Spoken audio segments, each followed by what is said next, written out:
A disciplina na igreja. Mateus 18, de 15 a 20. Shalom, pessoal. Sejam todos muito bem-vindos a mais um dia na presença do Senhor. Mais um dia aprendendo sobre grandes doutrinas da igreja. E a nossa leitura de hoje está em Mateus 18, de 15 a 20. Já abre sua Bíblia, já prepare tudo, pega seu copo com água e vamos aprender um pouco mais, porque hoje tenho 8 lições que podemos aprender sobre a disciplina na igreja.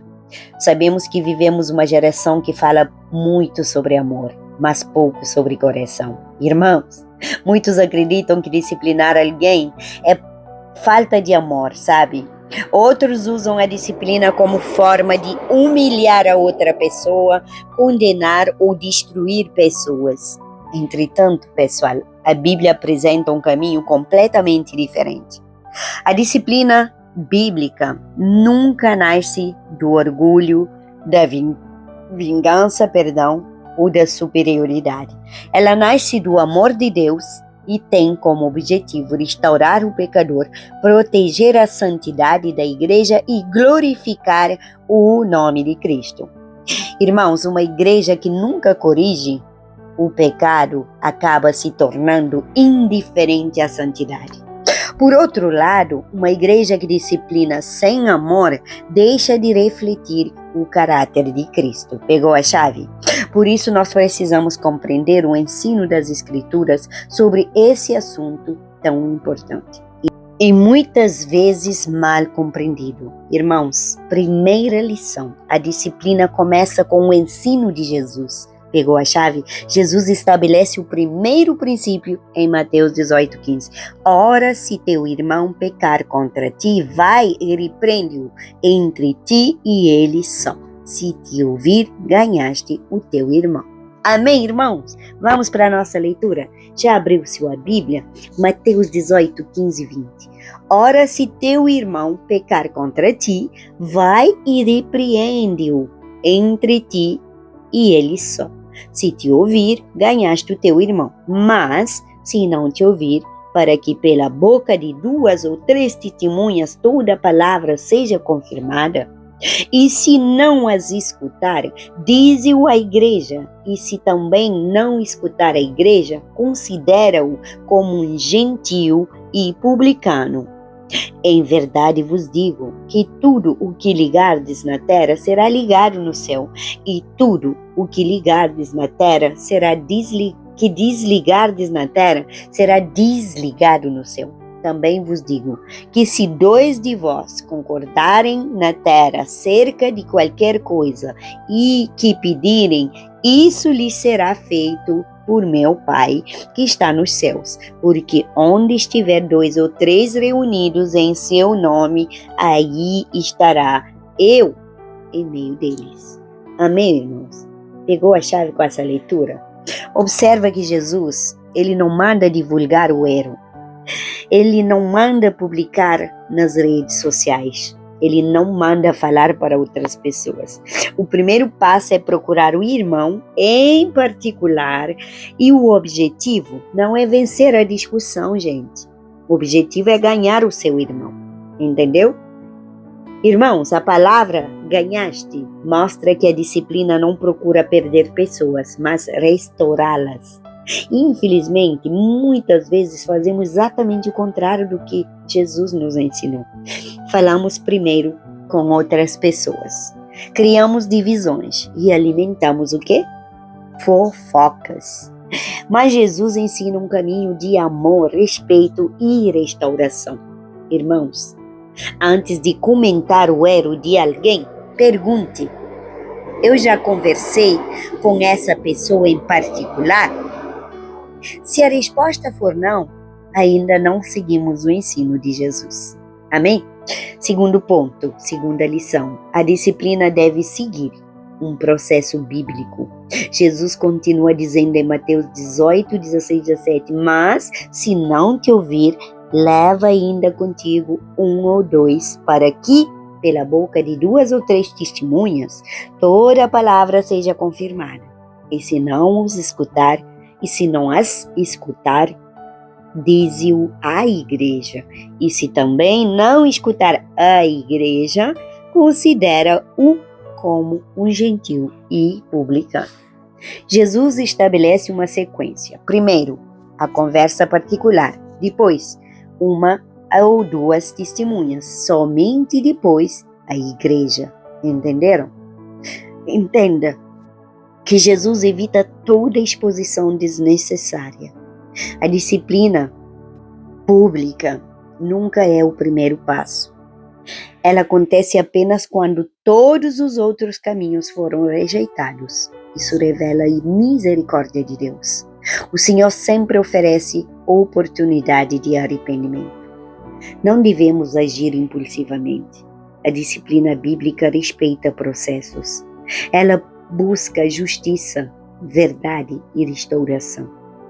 Terceiro passo, terceira lição. A finalidade da disciplina é restaurar. Gálatas 6:1 declara: Irmãos, se algum homem chegar a ser surpreendido em alguma ofensa, vós que sois espirituais, encaminhai o tal com espírito de mansidão, olhando por ti mesmo, para que não sejas também tentado. Paulo não diz destruam, não diz humilhem, não diz exponham, ele diz restaurai. A palavra restaurar lembra alguém que conserta algo que foi danificado. O cristão maduro não sente prazer na queda do irmão. Ele sofre e trabalha para vê-lo novamente firme diante de Deus. Mas Paulo acrescenta, olhando por ti mesmo. Quem corrige também precisa vigiar a própria vida. Ninguém está acima da possibilidade de cair. Irmãos, a disciplina deve ser acompanhada de humildade. Quem corrige hoje deve lembrar que amanhã ela poderá precisar de ser corrigido. Irmãos, quem corrige hoje tem que lembrar que amanhã pode ser ele. Quarto ponto, a disciplina protege a santidade da igreja. A disciplina não existe apenas para restaurar quem pecou. Ela também protege toda a igreja. Paulo trata desse assunto em 1 Coríntios 5. Quando havia na igreja do Corinto um caso de imoralidade que estava sendo tolerado, ele escreve: Não sabeis que um pouco de fermento faz levedar toda a massa? Alimpai-vos, pois, do fermento velho, para que sejais uma nova massa, assim como estáis sem fermento. Irmãos, na Bíblia, o fermento muitas vezes representa a influência do pecado. Paulo mostra que quando o pecado é aceito, justificado ou tratado com indiferença, a sua influência pode contaminar toda a comunidade. Isso não significa que a igreja deva se tornar um tribunal procurando defeitos nas pessoas. A igreja é um lugar para pecadores arrependidos. Porém, quando alguém insiste deliberadamente no pecado, rejeita o arrependimento e despreza a palavra de Deus. Irmãos, a liderança não pode permanecer indiferente. A santidade da igreja precisa ser preservada.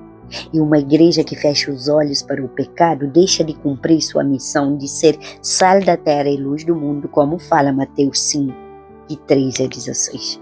Amar também significa proteger a pureza do corpo de Cristo. Pegou a chave? Quinta lição. Deus disciplina aqueles que amam. Irmãos, a disciplina não é apenas uma prática da igreja. Ela faz parte do caráter do próprio Deus. Hebreus 12, 5 a 6 declara: Filho meu, não desprezes a correção do Senhor, e não desmaies quando por ele fores repreendido, porque o Senhor corrige o que ama e açoita a qualquer que receber por filho. Essa passagem desfaz a ideia de que toda correção é sinal de rejeição. Pelo contrário, a disciplina divina é uma demonstração do amor paternal de Deus. O autor continua dizendo: nenhuma correção do momento em que acontece parece motivo de alegria, mas de tristeza. Depois, entretanto, produz fruto pacífico de justiça aos que por ela têm sido exercitados. Hebreus 12:11. A disciplina pode doer, gente, pode confrontar, pode exigir mudanças difíceis, mas quando recebida com humildade, produz crescimento espiritual e maturidade. Irmãos, quando somos corrigidos pela palavra de Deus, não devemos endurecer o coração. Devemos perguntar: Senhor, o que tu queres transformar em minha vida? Quem aceita a correção cresce, pessoal, sabia? Quem rejeita toda a correção permanece preso aos mesmos erros, nunca cresce. Irmão, sexta lição: a disciplina exige sabedoria, justiça e, sobretudo, imparcialidade. A Bíblia nunca autoriza julgamentos precipitados ou baseados em preferências pessoais. Em 1 Timóteo 5, de 19 a 21, Paulo orienta Timóteo: não aceites acusações contra o presbítero, senão com 2 ou 3 testemunhas. Aos que pecarem, repreende-os na presença de todos, para que também os outros tenham temor. Conjuro-te diante de Deus, do Senhor Jesus Cristo e dos anjos eleitos, que guardes estas coisas sem prevenção, nada fazendo por parcialidade. Observe alguns princípios importantes. Não aceitar acusações sem provas, ouvir testemunhas, agir com justiça e não favorecer pessoas, não agir por amizade ou antipatia. A disciplina bíblica nunca pode ser movida por emoções, vingança ou interesse pessoais. Ela deve refletir a justiça e a santidade de Deus. Irmãos, toda liderança cristã precisa agir com temor, equilíbrio e responsabilidade, sempre lembrando que também prestará contas diante do Senhor. A disciplina deve sempre ser conduzida segundo a verdade da palavra, com amor, com imparcialidade e desejo sincero de restaurar vidas. Sétima lição: a disciplina protege a igreja contra falsos ensinos. A disciplina bíblica não trata apenas dos pecados morais. Ela não trata apenas esses pecados morais. Ela também protege a igreja contra aqueles que insistem, em espalhar falsas doutrinas.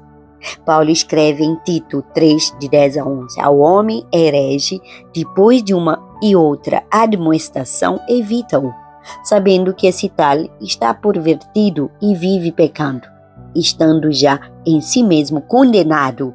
Irmãos, observe que Paulo fala de uma ou outra admoestação.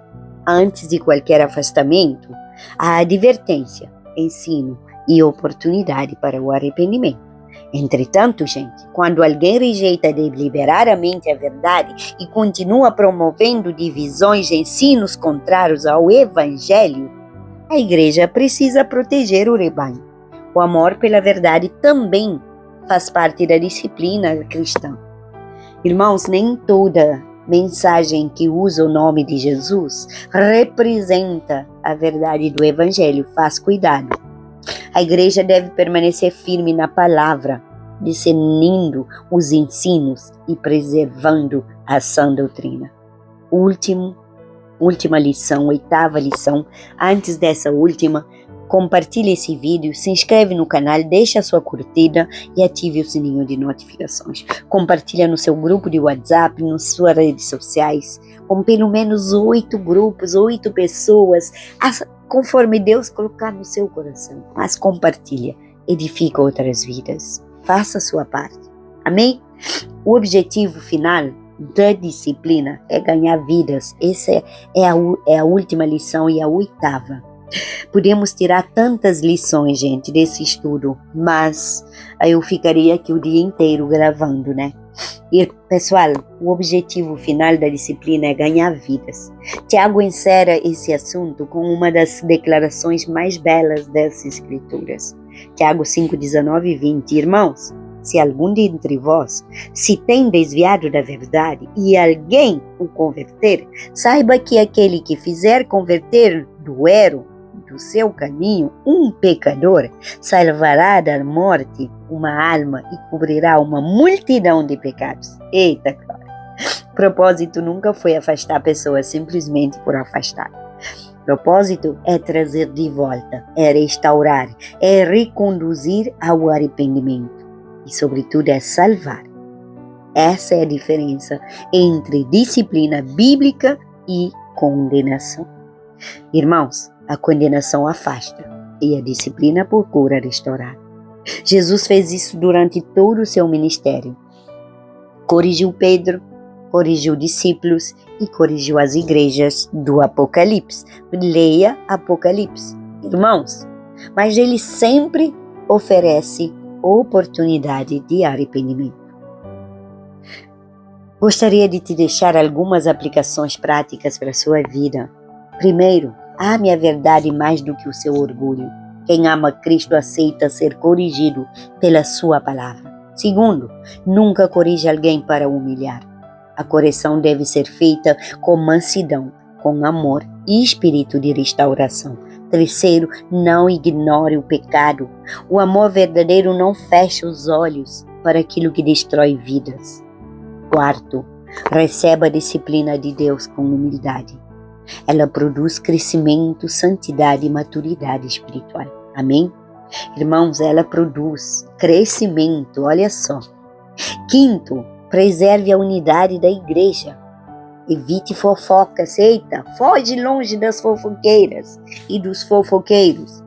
Evite julgamentos precipitados e divisões. Siga sempre o caminho ensinado por Jesus em Mateus 18. E sexto, permaneça firme na sã doutrina. A disciplina também protege a igreja contra falsos ensinos, falsos profetas e conduz o povo à verdade. Pegou a chave? Gole da Celeste. A disciplina bíblica não é uma porta para expulsar pessoas, é uma ponte para trazê-las de volta ao caminho de Cristo, onde há amor verdadeiro, há coragem para corrigir e disposição para restaurar. Irmãos, para concluir essa palavra, a disciplina na igreja é uma expressão da santidade, da justiça e do amor de Deus. Jesus nos ensinou que ela deve ser exercida com sabedoria, com misericórdia e respeito, seguindo um processo que busca, acima de tudo, ganhar o irmão para Cristo. Paulo nos mostra que a disciplina protege a pureza da igreja e preserva a sã doutrina. O autor de Hebreus nos lembra que Deus corrige aqueles que ama. Tiago revela que restaurar quem se desviou é uma obra preciosa diante do Senhor. Irmãos, a disciplina cristã nunca deve ser motivada pelo desejo de condenar, expor ou ferir. Seu objetivo é conduzir ao arrependimento, restaurar a comunhão e fortalecer a igreja a glorificar a Jesus. Que sejamos uma igreja que ame a verdade sem deixar de amar as pessoas que corrija com mansidão. Caminhe em santidade e viva sempre debaixo da autoridade da palavra de Deus. Amém? Pai querido, muito obrigado por esse ensinamento. Nós nos colocamos diante da Tua presença com temor, Senhor, com gratidão no seu coração. Obrigado pela Tua palavra que nos ensina, nos corrige, nos consola e nos conduz pelo caminho da verdade. Obrigado porque o Teu amor não nos abandona quando erramos. Pelo contrário, o Senhor nos disciplina para nos restaurar e nos fazer crescer em santidade.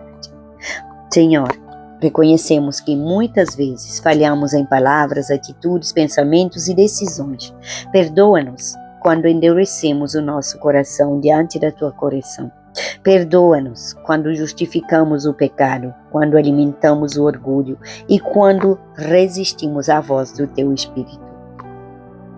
Pai querido, cria em nós um coração ensinável, humilde e disposto a obedecer. Que nunca sejamos pessoas que apenas ouvem a Tua palavra, mas que a coloquem em prática todos os dias da nossa vida. Também nós oramos pela Tua igreja espalhada em toda a parte da terra, que ela permanece firme na sã doutrina, edifica sobre edificada sobre Jesus e sobre a autoridade da tua palavra. Livra, Senhor, a tua igreja dos falsos ensinos, das divisões, das contendas, da falta de perdão e de toda obra que tenta enfraquecer o corpo de Cristo. Dai-nos sabedoria, dai pastores, Senhor, sabedorias, presbíteros, diáconos, missionários, líderes espirituais, evangelistas, que exerçam, Pai, a disciplina bíblica com amor, com justiça e com equilíbrio, mas sobretudo com misericórdia, que jamais movidos pelo orgulho ou pela dureza do coração, mas sempre buscando restaurar aqueles que se desviam do caminho da verdade. Oramos também por aqueles que hoje estão afastados da comunhão. Oro por cada membro da minha família que estão afastados, pelos que se feriram dentro da igreja, pelos que esfriaram na fé, pelos que abandonaram o espírito do amor, pelos que estão na idolatria e nas religiões. Espírito Santo, visita cada coração, converte do pecado, da justiça e do juízo, que muitos retornem ao braço do Pai e experimentando o perdão, a restauração e uma nova caminhada contigo. Pai querido, nos ensina a corrigir com mansidão e também a aceitar a correção com toda humildade, que nunca sejamos instrumentos de condenação, mas instrumentos de reconciliação. Guarda-nos da fofoca, da crítica destrutiva, dos julgamentos precipitados e das palavras que ferem. Que tudo o que fizemos seja para glorificar o teu nome, edificar a tua igreja. Abençoa cada família que acompanha esse estudo, fortalece minha família, minha casa, fortalece, Senhor, cada relacionamento, cada casamento, consola os que choram, visita os enfermos, sustenta os idosos, as crianças, protege-as, Senhor. Guarda os jovens e renova aqueles que estão cansados, supre cada necessidade dos desempregados, dos que enfrentam lutas financeiras e dos que vivem dias de aflição. Que todos encontrem em Ti esperança, direção e paz. Oramos pela Suíça, por Cabo Verde, por Portugal, por Brasil, por Israel e por todas as nações da terra. Também intercedemos por Jerusalém, pela paz de todos aqueles que estão em guerras.